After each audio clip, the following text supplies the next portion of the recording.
Hello दोस्तों, welcome back to help for teachers YouTube channel. दोस्तों, student database series के पहले 2 पार्ट हम देख चुके हैं, जिसमें पहले पार्ट में हमने इस एक्सेल शीट के बारे में जानकारी ली थी कि इस एक्सेल शीट का इस्तेमाल करके कैसे आप आपकी मेहनत और टाइम बचा सकते हैं। इस एक्सेल शीट के क्या क्या फायदे हैं वो हम पहले वीडियो में देख चुके हैं। उसके बाद दूसरे वीडियो में हमने देखा है कि स्टूडेंट पोर्टल से डाटा को कैसे डाउनलोड करना है और यहाँ पे पेस्ट करके आपका काम आसान करना है। और उसके बाद उसके अलावा उस सेकंड पार्ट में हमने इंग्लिश के जो स्टूडेंट के इंग्लिश के नेम्स हैं उनको कैसे हिंदी या मराठी में कन्वर्ट करना है वो भी हम देख चुके हैं। और उसके अलावा प्रिंट की सेटिंग कैसे करनी है वो भी हम दूसरे पार्ट में देख चुके हैं। और अब आज हम इस सीरीज का लास्ट पार्ट यानी तीसरा पार्ट हम देखने वाले हैं, जिसमें हम देखेंगे कि इस एक्सेल शीट को हर साल यूज करने के लिए आपको क्या क्या करना होगा और क्या नहीं करना है। तो चलिए ज्यादा टाइम न लेते हुए वीडियो को शुरू करते हैं। इसी तरह के वीडियोस को आगे देखते रहने के लिए और हमारे नए वीडियोस की नोटिफिकेशन आपके मोबाइल पे पाने के लिए चैनल को सब्सक्राइब कर लीजिए और सामने दिए बेल आइकॉन पे प्रेस करके ऑल नोटिफिकेशन को ऑन कर लीजिए। अब यहाँ पे आपको हर साल इसको यूज करने के लिए सबसे पहले तो यहाँ पे स्कूल की जो डिटेल्स है वो चेंज नहीं होगी। हाँ, अगर कभी आपके एचएम चेंज होते हैं तो उनका नेम और कॉन्टैक्ट डिटेल यहाँ पे चेंज होगी।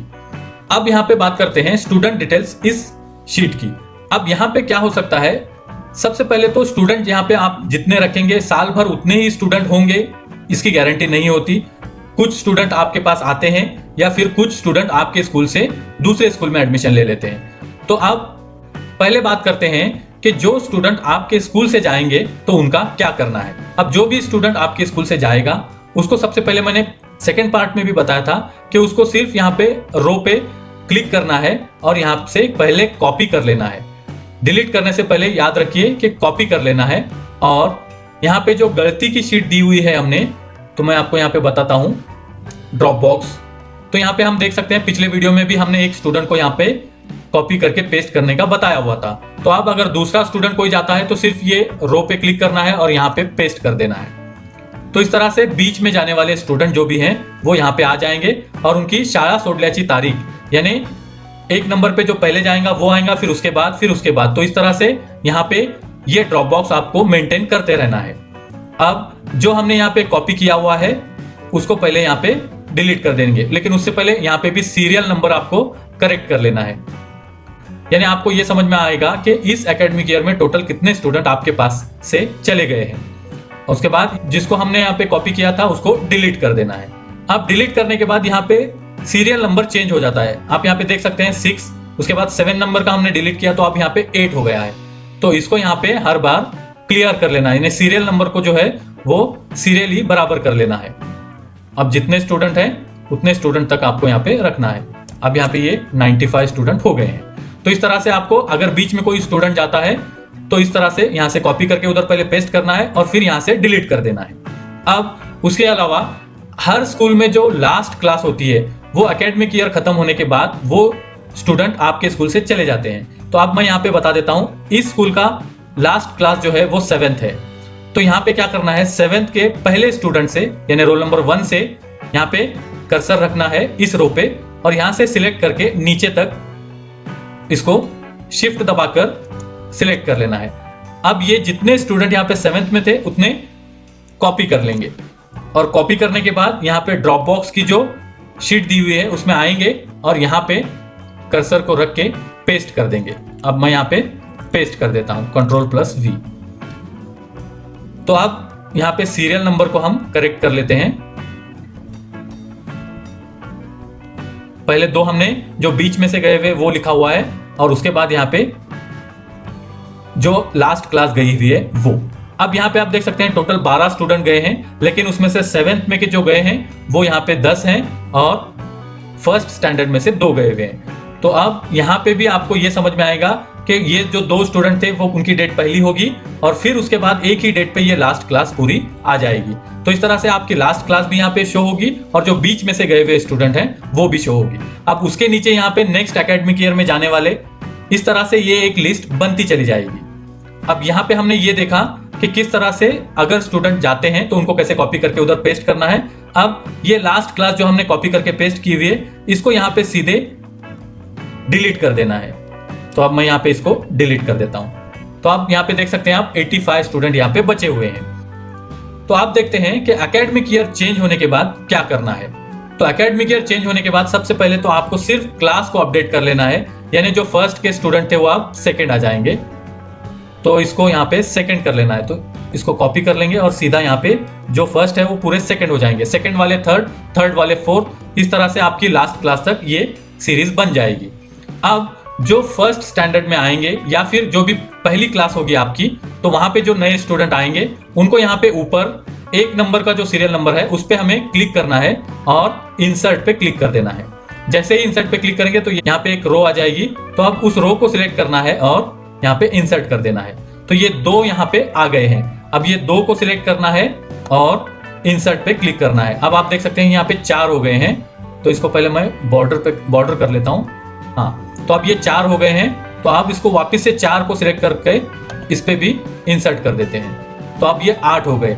तो इस तरह से आपको जितने स्टूडेंट आपके पास आए हुए हैं उतने रो यहाँ पे आप इंसर्ट कर लीजिए। अब मैं यहाँ पे और 8 इंसर्ट कर देता हूँ, तो आप देख सकते हैं यहाँ पे इतने रो यहाँ पे इंसर्ट हो चुके हैं। अब सीरियल नंबर जो होगा उसी तरह से एक ऊपर की लाइन छोड़ के, यानी सेल नंबर 3 को छोड़कर, यानी सेल नंबर 4 से ही इसमें सीरियल नंबर शुरू होगा। जैसे यहाँ पे 4, ये जो 4 यहाँ पे दिया हुआ है ये सेल नंबर है, इसके सामने यहाँ पे 1, फिर उसके बाद यहाँ पे 2। तो अब हमें सिर्फ यहाँ पे नीचे इसको ड्रैग करना है, तो सीरियल नंबर बराबर हो जाएंगे। इसको क्लियर, तो जितने स्टूडेंट हैं वो यहाँ पे सीरियल नंबर वाइज बराबर हो गए। अब फर्स्ट स्टैंडर्ड के लिए मैंने कितने रो ऐड किया हुआ है? 16। अब अगर यहाँ पे 16 नहीं आए हुए, सिर्फ 14 ही आए हुए, तो 15 और 16 को पकड़कर सीधा डिलीट कर सकते हैं आप। तो इस तरह से यहाँ पे ये फर्स्ट स्टैंडर्ड में आने वाले स्टूडेंट का हमने अभी देखा है।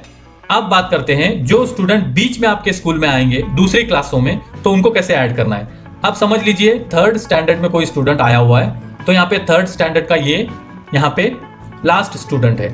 आप चाहे तो आप बीच में भी ऐड कर सकते हैं और या फिर लास्ट में भी ऐड कर सकते हैं। तो थर्ड स्टैंडर्ड में किधर भी आप स्टूडेंट को ऐड कर सकते हैं। अब जैसे ये थर्ड स्टैंडर्ड की ही लिस्ट है, तो मैं यहाँ पे एक लास्ट में ही ऐड करता हूँ।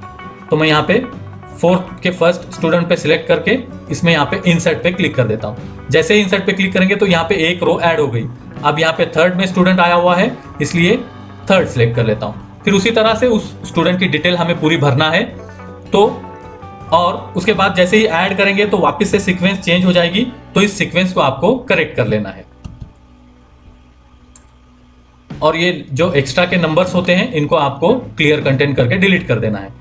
तो इस तरह से एक स्टूडेंट को अभी हमने ऐड किया, उसी तरह से 2 स्टूडेंट आते हैं तो दोनों को ऐड कर सकते हैं, या फिर किसी और क्लास में आते हैं तो वहां पे भी आप ऐड कर सकते हैं। तो इस तरह से आपको स्टूडेंट जैसे आपके स्कूल में अपडेट होते हैं उसी तरह से इस एक्सेल शीट में आप अपडेट कर सकते हैं। तो यहां तक आप समझ गए होंगे। अब यहाँ पे जो न्यू क्लास आएगी आपकी, तो उसी तरह से आप स्टूडेंट पोर्टल से डाटा कॉपी कर लीजिए और यहाँ पे लाकर उस क्लास का ही डाटा सिर्फ पेस्ट कर दीजिए। तो इस तरह से आपका वापस से नेक्स्ट ईयर भी ये डाटा अपडेट हो जाएगा। और मैं पहले बताना भूल गया, जैसे ही आप यहाँ पे एकेडमिक ईयर चेंज होता है, यहाँ के जो पुराने स्टूडेंट हैं यानी लास्ट क्लास को उधर कॉपी कर देते हैं, तो उसके बाद यहाँ पे आकर आप एकेडमिक ईयर जो है वो चेंज कर लीजिए। जैसे यहाँ पे 23-24 था, तो इसको आप 24-25 कर सकते हैं।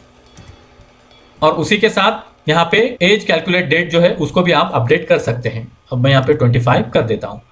और ये एकेडमिक ईयर चेंज करना इसलिए ज़रूरी है क्योंकि यहाँ पे जो भी प्रिंट आएंगी उस पर यहाँ पे एकेडमिक ईयर अपने आप अपडेट हो जाएगा।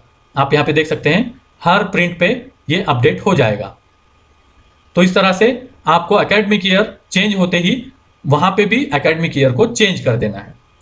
तो आई होप आप समझ गए होंगे कि किस तरह से इस एक्सेल शीट को आप यूज़ कर सकते हैं और यूज़ करके आपकी मेहनत भी बचा सकते हैं और टाइम भी। अगर फिर भी आपको कुछ इसमें एरर आता है या फिर कुछ प्रॉब्लम आता है तो आप हमें कमेंट बॉक्स में कमेंट कर सकते हैं या फिर मेल भी कर सकते हैं, तो आपको इसका आंसर दिया जाएगा। और अभी तक अगर आपने इस एक्सेल शीट को डाउनलोड नहीं किया हुआ है और आप इसको डाउनलोड करना चाहते हैं तो उसकी लिंक डिस्क्रिप्शन बॉक्स में दी हुई है, वहां से भी आप इस एक्सेल शीट को डाउनलोड कर सकते हैं और यूज कर सकते हैं। आई होप ये वीडियो आपको अच्छा लगा। अगर अच्छा लगा तो लाइक करना बिल्कुल ना भूलें और आपके दोस्तों के साथ, दूसरे टीचर्स के साथ शेयर करना ना भूलें। और हमारे नए वीडियोस की नोटिफिकेशन आपको मोबाइल पे पाने के लिए चैनल को सब्सक्राइब कर लीजिए और बेल आइकॉन पे प्रेस करके ऑल नोटिफिकेशन को ऑन कर लीजिए। Thank you for watching.